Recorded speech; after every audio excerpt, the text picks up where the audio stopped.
രാജ്യത്തിന്റെ പ്രധാനമന്ത്രി അടക്കം നേരിട്ടിറങ്ങിയിട്ടും നാടിന്റെ മുഖ്യമന്ത്രിയും മന്ത്രിമാരും കണ്ണീരൊപ്പി കാവൽ നിന്നിട്ടും അവസരങ്ങൾ ഏതുമില്ലാതെ പ്രതിപക്ഷ നിര ഒന്നാകെ ആശ്വാസവുമായി ഈ ദിവസങ്ങളിൽ അത്രയും അവിടെ നിൽക്കുമ്പോഴും 12ാം നാളിലും വാക്കുകളിൽ പറഞ്ഞറിയിക്കാൻ കഴിയാത്ത വേദനയാറാതെ മരവിച്ചു നിൽപ്പാണ് മഹാദുരന്ത ഭൂമി. രക്ഷാപ്രവർത്തനം എന്ന വാക്കിനി അപ്രസക്തമാണ്. മണ്ണാഴങ്ങളിൽ, സൂചിപ്പാറയ്ക്ക് താഴെ, ചാലിയാർ പുഴയോരത്ത് ഏതവസ്ഥയിൽ എത്ര ശരീരങ്ങളാണ് എന്നുപോലും തിട്ടമില്ലാത്ത അവസ്ഥ നമ്മൾ ജീവിക്കുന്ന ഈ കാലത്തിന്റെ കൊടും നീറ്റിലല്ലെങ്കിൽ മറ്റെന്താണ്?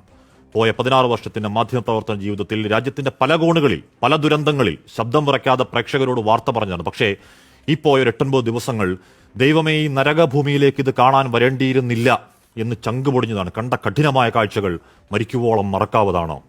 ആ വീടിരുന്ന സ്ഥലത്ത് കരയാൻ പോലും കരുത്തില്ലാതെ തലയ്ക്ക് കൈവച്ചിരുന്നൊരു പാവം പ്രവാസിയെ കണ്ടതാണ് നമ്മൾ. വാപ്പ, ഉമ്മ, ഭാര്യ, 3 മക്കൾ, സഹോദരങ്ങൾ, അവരുടെ കുടുംബങ്ങൾ, സ്വന്തമായതൊക്കെയും ഒരു പാതിരാത്രി മാഞ്ഞുപോയി ഒറ്റയ്ക്കായവനാണ്.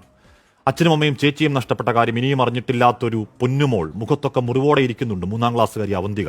അസംഖ്യം അനാഥത്വങ്ങൾ. മേപ്പാടി പള്ളിക്കാട്ടിൽ എണ്ണിത്തട്ടപ്പെടുത്താനാവാത്ത പോലെ കബറുകൾ. ഇനിയും തീരാത്ത ഉദകക്രിയകൾ. ആ പുത്തുമലയിലെ ആരെന്നറിയാത്ത അനാഥ കുഴിമാടങ്ങൾ.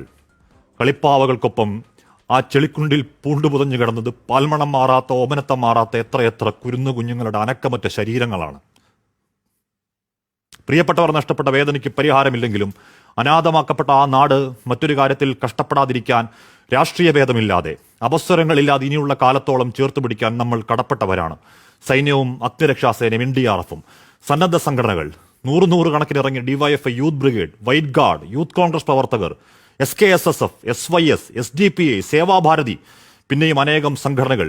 ഉരുൾപൊട്ടലിനെയും ചെറുക്കാൻ പാകത്തിനൊരു ദുരന്തമുഖത്ത് ഭേദങ്ങളില്ലാത്ത നിങ്ങൾ കെട്ടിയൊരു യുവശക്തിയുടെ കോട്ടയുണ്ടല്ലോ, അത് നാളത്തെ ഈ നാടിന്റെ പ്രതീക്ഷയാണ്.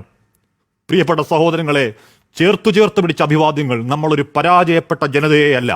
പ്രിയ പ്രേക്ഷകർക്ക് എൻകൗണ്ടർ പ്രൈമിലേക്ക് സ്വാഗതം.